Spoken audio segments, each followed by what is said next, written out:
Assalamualaikum warahmatullahi wabarakatuh. Alhamdulillah alladzi bi ni'matihi tatimmu shalihat. Segala puji bagi Allah Jalla Jalaluh yang karena nikmatnya kebaikan-kebaikan menjadi sempurna. Yang karena rahmatnya niat-niat baik hamba dapat terlaksana.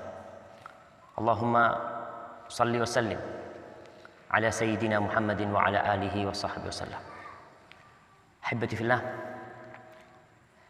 kita sudah masuk ke musim hujan. Di mana-mana kita melihat mulai tampak kebahagiaan orang-orang.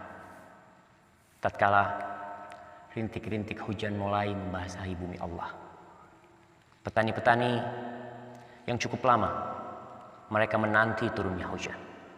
Beberapa daerah yang kekeringan sehingga tanah-tanah pun retak merekah. Mereka kesulitan mendapatkan air bersih. Sekarang mereka mulai berbahagia, bergembira atas nikmat yang Allah berikan. Sejatinya di semua ciptaan Allah itu ada tanda kebesaran Allah. Dan Allah memerintahkan kita, umat Islam, untuk cerdas, untuk berpikir, menggunakan akal yang dikaruniakan oleh Allah Jalla Jalaluh. Tatkala Allah menyebutkan tentang orang-orang yang cerdas, apa kata Allah? Alladzina yadhkurunallaha qiyaman wa qu'udan wa 'ala junubihim. Mereka adalah orang-orang yang senantiasa mengingat Allah. Enggak pernah lupa sama Allah. Mereka ingat Allah ketika mereka berdiri. Tatkala mereka duduk pun mereka ingat Allah. Tatkala mereka rebahan pun mereka ingat Allah Jalla Jalaluh. Itu ciri-ciri orang-orang yang cerdas. Bukan orang yang IQ-nya tinggi, bukan. Bukan orang yang mendapatkan mungkin olimpiade atau apa ya. Yang dikatakan mereka adalah orang-orang yang pintar dan cerdas. Allah menyebutkan orang cerdas itu yang ingat kepada penciptanya dalam semua kondisi. Lalu Allah sebutkan wa yatafakkaruna fi khalqis samawati wal ardh. Dan mereka adalah orang-orang yang berfikir dalam penciptaan langit dan bumi. Di antara yang akan kita bahas, anak ingin mengajak antum merenungkan semuanya tentang turunnya hujan. Itu nikmat yang agung yang Allah berikan kepada kita. Tadi Anda membaca uraian sebagian ulama tentang bagaimana kita memikirkan hujan yang turun. Bukan hanya sibuk mempersiapkan ember ketika bocor. Bukan hanya sibuk memperbaiki genteng tatkala memang ada air yang masuk. Tapi kita harus sibuk memikirkan nikmat yang Allah berikan ini. Kita tahu bahwasanya semuanya Allah ciptakan dari air. Semuanya dari air. Dan tatkala air tidak turun, maka yang ada adalah kesedihan, kesusahan yang menimpa bukan hanya manusia, binatang-binatang ternak pun, binatang-binatang di hutan pun mereka susah. Ayat pertama di dalam Al-Quranul Karim yang memerintahkan agar kita beribadah kepada Allah, yaitu di surah Al-Baqarah ayat 21-22. Allah mengatakan, ya ayuhan nas u'budu rabbakumul ladzi khalaqakum wal ladzina min qablikum la'allakum tattaqun. Wahai umat manusia, beribadahlah kepada Rabb kalian yang menciptakan kalian dan menciptakan orang-orang sebelum kalian, agar kalian bertakwa kepada Allah, mencapai tingkatan takwa, karena hanya orang-orang bertakwa yang masuk surga. Lalu Allah menyebutkan salah satu tanda keberadaan Allah, tanda keesaan Allah. Allah mengatakan alladzi ja'ala lakumul arda firasya. Allah yang menjadikan bagi kalian bumi ini sebagai hampar, sehingga kalian bisa hidup berjalan di atasnya. Wa anzala minas sama'i ma'an. Dan dialah Allah was-sama'a bina. Allah menjadikan langit sebagai bangunan, sebagai atap bagi bumi ini. Wa anzala minas sama'i ma'an. Dan Allah menurunkan dari langit itu air. Allah yang menurunkan air.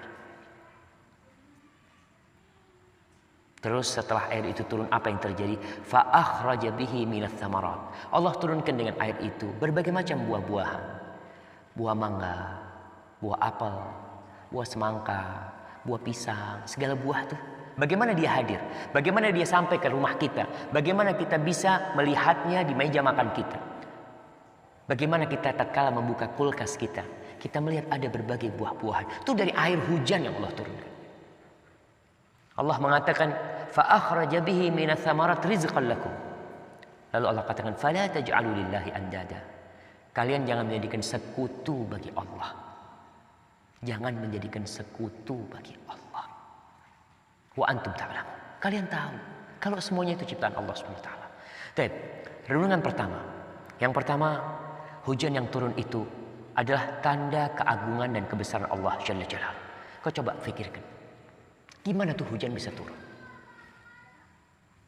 Mungkin orang dulu berpikir, hujan itu turun dulu tuh kita SD, kita tatkala SMP, kita selalu diajarin sebuah logika atau itu penelitian manusia bahwasanya air hujan itu bisa turun dikarenakan matahari yang terik yang kemudian dia menyebabkan air di lautan itu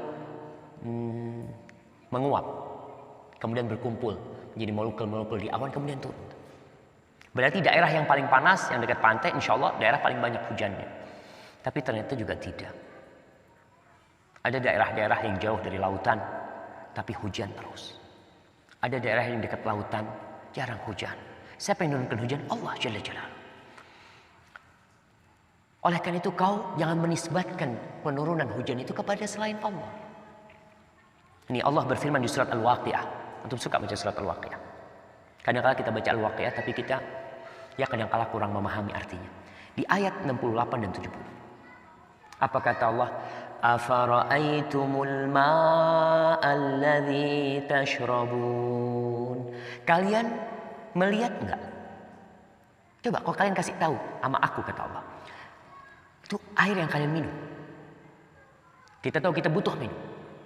Dan ginjal kita jadi sehat ketika kita banyak minum. Allah bertanya, kalian ngelihat enggak air yang kalian minum? Apa kata Allah? Aantum anzaltumuhu minal muzn am nahnu munzilun. Kata Allah, apakah kalian yang menurunkannya dari awan? Kalian yang menurunkan. Kalian bersama kolega kalian. Kalian bersama profesor-profesor kalian. Kalian bersama teknologi kalian. Kalian bersama kekuatan kalian. Kalian bersama semua umat manusia. Kalian yang menurunkan. Aantum anzaltumuhu minal muzni am nahnul munzilun, kata Allah. Atau kami yang menurunkan, kata Allah. Supaya kalian sadar. Itu nikmat Allah yang memberikan. Lalu Allah katakan, "Lau nasya ja'alnahu ujajan falaula tashkur." Kalau kita berkehendak, kata Allah, kami bisa jadikan tuh air yang turun dari awan, air hujan itu asin. Asin air hujan itu. Allah bisa jadikan itu asin. Falaula tashkurun. Kalau kalian tidak mensyukuri nikmat Allah, enggak berterima kasih sama Allah yang telah menurunkan air hujan itu. Jamaah rahimakumullah, Allah tuh bisa jadikan air hujan itu asin sehingga tidak berguna untuk menyiram tanaman. Tidak bisa diminum oleh hewan-hewan ternak kita. Dan kita pun meminumnya susah. Kalian tahu berapa uang harus dikeluarkan oleh kerajaan Arab Saudi ketika mereka menyuling air laut agar menjadi tawar? Berapa yang harus mereka keluarkan?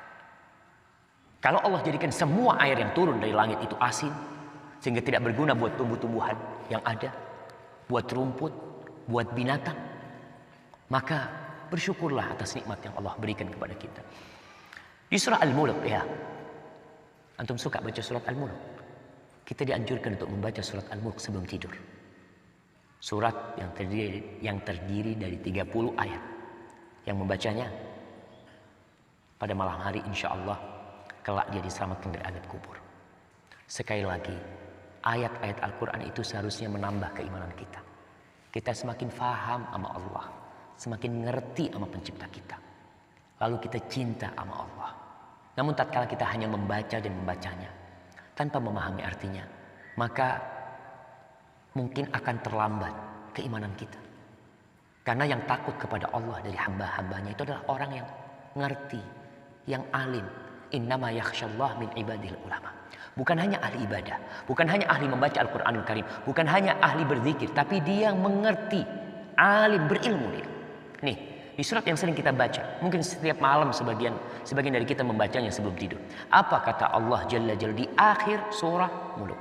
Allah mengatakan, "Qul ara'aytum in asbaha ma'ukum ghaura faman ya'tikum bima'in ma'in." Kata Allah, kalian lihat. Coba kalian perhatikan. Apabila Allah menjadikan air kalian itu dalam. Sumur digali tidak mengeluarkan air. Digali lagi kering airnya. Lalu Allah bertanya, siapa yang bisa mendatangkan air yang tawar buat kalian? Siapa? Akhi ukhti, maka sepantasnya di musim hujan ini iman kita semakin bertambah. Tatkala kita merenungkan, kita nanti akan bicara tuh adab ketika hujan turun. Bagaimana Rasulullah SAW menyingkap bajunya, menyingkap topinya, kemudian dia biarkan air hujan itu menimpa beliau. Beliau mengatakan innahu hadithu ahdin bi rabbih. Tuh baru saja tuh turun dari Rabb, dari yang menciptakan. Tapi renungan yang kedua, renungan tentang bagaimana bumi yang kering, yang mati kemudian hidup kembali. Kau renungkan tuh. Tadi kita bicarakan tanah-tanah yang retak, tumbuh-tumbuhan yang layu bahkan kering. Anak kadang-kala melihat tuh di televisi tentang kehidupan binatang-binatang di Afrika. Di situ ada satu pelajaran penting. Anda melihat mereka kameranya merekam tatkala kering. Kemudian retak-retak. Binatang-binatang mati. Kemudian turun air. Ketika turun air, retak-retak itu hilang. Kemudian mulai tumbuh lagi hijau. Di situ binatang-binatang mulai datang. Kau tatkala nonton sesuatu, nonton yang bermanfaat. Apa kata Allah? Fandur ila athari rahmatillah. Kaifa yuhyil arda ba'da mautiha. Kau lihat, kau gunakan matamu untuk memandang, untuk melihat. Apa? Tuh, bekas-bekas dari rahmat Allah. Hujan itu rahmat dari Allah. Bagaimana bekas rahmat Allah? Bagaimana Allah menghidupkan bumi setelah bumi itu mati? Setelah bumi itu tidak lagi berpenghuni, ditinggalkan oleh binatang-binatang. Bahkan mereka pergi berhijrah jauh karena tahu itu nggak bisa ditempati. Tapi tatkala Allah turunkan hujan, balik tuh. Kadangkala ana bingung ya, ana baru dapat jawabannya bagaimana Allah menjadikan sebagian ikan itu bisa hidup di tanah walaupun tidak ada air. Daerah yang kering, kadang-kala di padang pasir, anak bingung. Kok bisa ada ikan? Ketika air itu kering, mati seharusnya ikan itu. Tapi ternyata Allah simpan binatang-binatang di tempat kering itu. Dia akan datang nanti. Dia akan kembali tatkala hujan itu turun. Allah mengatakan, wa huwallazi arsala riyah busyran baina yaday rahmati. Dialah Allah yang mengirimkan angin. Angin Allah kirim. Angin itu bawa awan. Awan itu berat sekali. Antum lihat tuh, bagaimana awan itu tidak jatuh. Padahal bertonton air ada di atasnya. Bahkan ada gunung-gunung es mungkin di atas sana. Itu berjalan tuh. Allah kirimkan angin untuk mengantarkan awan itu. Sebagai kabar gembira di antara rahmat yang akan turun. Angin itu kabar gembira. Bahwa rahmat Allah akan turun. Wa anzalna minas sama'i ma'an tahura. Kata Allah, dan kami yang menurunkan dari langit itu, dari awan itu, air yang suci. Yang kau bisa gunakan untuk berwudu. Kau bisa gunakan untuk mandi. Kau bisa gunakan untuk hal-hal. Kau masak pakai air. Kau mandi pakai air. Suci. Kau cuci pakaianmu dengan air. Subhanallah. Itu nikmat Allah subhanahu wa ta'ala. Ahibati fillah. Di dalam hadis Abu Hurairah radhiyallahu ta'ala anhu. Rasulullah sallallahu alaihi wasallam bersabda, "Laisa as-sanah bi an la tumtar." Yang dimaksud dengan musim paceklik itu bukan musim yang ketika kalian tidak dapat hujan. Walakin as-sanah. Tapi yang disebut musim paceklik, musim kering. Antum taru wa tumtaru wa la tumbitul ardu syai'an. Yang dikatakan musim paceklik, ketika hujan turun. Hujan turun tuh hujan terus. Tapi ternyata hujan tidak menumbuhkan apa-apa dari bumi. Wallahi jamaah. Kadang-kala hujan turun menyebabkan banjir. Ladang. Hancur semua. Hujan turun. Tapi kau berada dalam paceklik. Maka ingat. Ketika turun hujan dan menumbuhkan tumbuh-tumbuhan. Kau lihat kebesaran Allah Jalla Jalaluh. Kau memikirkan. Begitulah Allah menghidupkan bumi-bumi yang mati. Baik. Yang ketiga. Yang kita perlu renungkan dengan turunnya hujan, dengan kita berada di musim hujan. Kita merenungkan apa? Kita merenungkan kematian kita. Kita semua bakal mati. Kita dalam kehidupan ini, kita sembelih kurban. Kita potong, tuh mereka mati. Orang-orang tua kita meninggal dunia. Orang-orang yang sukses meninggal dunia. Terus apakah setelah kematian selesai? Sehingga orang kalau lagi sakit hati, dia ambil tali, dia gantung diri, selesai. Dia loncat dari jembatan yang tinggi, hancur tubuhnya, mati, selesai. Kalau kematian itu seperti itu, Artinya menyelesaikan segalanya. Tidak ada kehidupan, tidak ada kebangkitan. Maka tentunya semua orang yang punya masalah akan menyelesaikan masalahnya dengan apa? Bunuh diri. Tapi tidak, jemaah. Allah, innallaha yab'atsu man fil qubur. Allah akan membangkitkan semua yang dalam kubur. Yang mati akan dibangkitkan. Maka air hujan ini yang turun mengingatkan kita dengan kebangkitan kita sendiri. Kebangkitan orang-orang yang meninggal dunia. Akan ditegakkan wa nadha'ul mawazinal qista liyaumil qiyamah. Allah akan tegakkan keadilan itu. Akan ada timbangan-timbangan keadilan. Apa yang kau amalkan akan kau dapat. Dari mana Ustaz kita bisa mengingat kebangkitan dengan turunnya hujan? Allah berfirman di surat Al-Furqan. Nah, tunggu nih. Nah, di surat Al-Furqan Allah berfirman di ayat 49. Allah mengatakan linuhya bihi baldatan maita. Dengan air yang Allah turunkan itu, Allah ingin menghidupkan negeri yang mati. Wa nusqiyahu mimma khalaqna an'aman wa anasiya katsira. Dan dengan air itu kami ingin kasih minum binatang-binatang dan manusia yang banyak sekali. Nah, kemudian bagaimana kita ingat kematian? Lalu kita akan dibangkitkan setelah kematian. Di surat Fussilat ayat 39. Jadi Allah seringkali sebutkan dalam Al-Quran, kau baca tentang hujan, nanti Allah akan ingatkan tuh, tentang kebangkitan. Jadi surat Fussilat ayat 39 Allah mengatakan wa min ayatihi annaka taral arda khashi'atan fa idza anzalna 'alaiha al-ma'a ihtazzat wa rabat. Di antara tanda-tanda kebesaran Allah, kau lihat bumi itu tunduk, diam, tenang, mati dulu. Apabila kami turunkan di atasnya air, tiba-tiba bumi itu merekah, bergerak, hidup.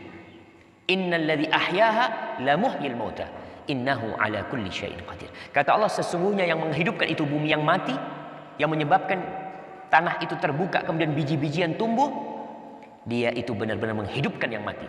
Dia maha kuasa atas segala sesuatu. Dan nanti dibangkitkannya manusia dengan hujan. Sebagaimana biji-bijian itu tumbuh dengan air hujan, begitu pula tubuh manusia di kubur mereka akan tumbuh sebagaimana tumbuhnya biji-bijian itu. Rasulullah sallallahu alaihi wasallam bercerita bahwasanya kelak akan Allah turunkan hujan ketika kiamat sudah terjadi. Hujan itu kamani rijal, seperti maninya seorang laki yang diturunkan selama 40 hari. Kemudian tubuh manusia itu dengan 40 hari turunnya hujan, perlahan-lahan yang tidak rusak, yang tidak hancur dari tubuh manusia itu yang disebut dengan ajbud dhanab, pangkal tulang ekor. Di situ akan tetap ada, walaupun hancur akan ada sel atau apapun namanya yang tetap ada di dunia ini, tidak hilang. Dan dari situlah tumbuh apa? Tumbuh manusia, perlahan-lahan menjadi tulang, menjadi kerangka, kemudian berbalut dengan daging, lalu wa nufikha fis-sur. Allah tiupkan sangkakala. Setelah 40 hari hujan itu, Allah tiupkan sangkakala, Israfil meniupkannya, lalu ruh itu kembali ke jasad. Dan manusia keluar dari tubuhnya seperti tubuh-tubuhan keluar. Jadi ahibati fillah, hujan mengingatkan kita bahwa kita akan dibangkitkan kembali. Sebagaimana kau lihat biji-bijian itu tumbuh, nanti tubuhmu akan tumbuh. Yang terakhir, hujan itu kadangkala jadi azab. Nah, Rasulullah sallallahu alaihi wasallam apabila datang angin yang keras, beliau itu kadangkala keluar masuk rumahnya kebingungan. Rasulullah sallallahu alaihi wasallam, nabi yang dijamin masuk surga, ketika ada angin dengan awan yang gelap, beliau itu ketakutan. Lalu Aisyah bertanya ketika melihat wajah Nabi berubah, penuh kekhawatiran. Ketika melihat awan gelap yang datang, kadangkala bersama angin. Lalu Aisyah menanyakan, ya Rasulullah, apa yang menyebabkan engkau takut? Apa kata Rasul? Ya Aisyah, kata Nabi alaihissalatu wasallam, wahai Aisyah, ma yu'amminuni an yakuna fihi adab. Apa yang menyebabkan aku merasa aman dengan awan gelap ini, dengan awan yang datang ini? Di dalamnya itu tidak ada azab. Apa yang menjamin itu? Udziba qaumun birrih. Ada seorang kaum, suatu kaum yang telah diazab oleh Allah dengan angin. Waqad ra'a qaumun al-azab. Tatkala mereka melihat awan itu datang, orang-orang itu apa mengatakan? Faqalu hadza 'aridun mumtiruna. Ini awan yang datang akan memberikan hujan kepada kami. Lalu apa yang terjadi? Allah turunkan azab buat mereka. Dan sejatinya, bila kita melihat dosa-dosa yang dilakukan oleh umat manusia, pantas kita diazab. Di mana-mana kemungkaran terjadi, maka kita perlu takut. Allah telah mengazab suatu kaum. Dan kadang-kala hujan yang turun bukan rahmat buat kita. Sebenarnya Allah kasihan dengan binatang-binatang. Dalam sebuah hadis disebutkan, walaulal bahaim ma umtir. Andai kata bukan karena binatang-binatang ternak, nggak akan kasih hujan. Maka kita yang penuh dengan dosa, yang kadang-kala dalam kondisi hujan turun, awan gelap turun, Allahu Akbar, kita tetap berbuat dosa, sejatinya kita takut jamaah. Rasulullah Sallallahu Alaihi Wasallam ditanya, ya Rasulullah gimana tuh? Ada orang terus berbuat dosa, melakukan kemaksiatan, tapi dikasih nikmat terus sama Allah Subhanahu Wa Taala. Gimana tuh? Apa kata Nabi Alaihi Wasallam? Idza ra'aitallah yu'til 'abda 'ala ma'asihi ma yuhibb. Kalau kau lihat orang, Allah kasih nikmat dalam kondisi dia melakukan kemaksiatan, Allah kasih nikmat buat dia tuh. Fa'lam annahu istidraj. Ketahuilah itu istidraj. Itu adalah luluan. Diulur sama Allah, lalu dicabut nyawanya dalam kondisi dia juga bertobat kepada Allah. Maka jamaah, renungkan nikmat yang Allah berikan. Hujan yang turun, kau renungkan. Renungkan yang pertama, kalau hujan itu dari Allah. Dan Allah bisa jadikan air hujan itu asin. Jangan mengatakan, ya memang musim hujan. Iya memang musim hujan. Kita kemarin sempat di musim kemarau hujan turun. Padahal secara musim, secara hitungan, itu udah gak turun hujan. Tapi kok masih turun hujan? Dan ada orang yang mengatakan, kita udah masuk musim hujan. Tapi hujan gak yang turun. Itu Allah yang nurunkan. Ingat, Allah yang nurunkan itu hujan. Yang kedua, kau renungkan bahwasanya tanaman-tanaman yang tumbuh itu adalah karena air hujan itu. Ketika kau makan buah jeruk yang ada airnya. Itu Allah yang nurunkan airnya. Kembali lagi kau ingat sama Allah. Kemudian yang ketiga, kau ingat bahwasanya Allah Jalla Jalaluh bisa membangkitkan kita. Dan dia akan bangkitkan kita kelak pada hari kiamat. Memberikan balasan atas segala yang kita lakukan. Sebagaimana kita melihat biji-bijian itu keluar dari tanah. Biji-bijian yang mati. Kacang atau apa tumbuh keluar. Seperti itu tubuh kita akan nantinya. Yang keempat, ingat. Kadangkala hujan itu, awan gelap yang datang. Tidak pertanda hujan. Tapi pertanda azab dari Allah. Maka adalah kau takut. Kau minta kebaikan. Minta kebaikannya kepada Allah agar tidak menjadi azab. Dan yang terakhir, la in syakartum la azidannakum. Kata Allah, kalau kalian bersyukur pasti aku tambahin. Wala in kafartum inna azabi lasyadid. Kalau kalian kufur, nikmat aku berikan, kalian kufur, azab kelak yang akan turun, azab Allah pedih. Barakallahu fikum.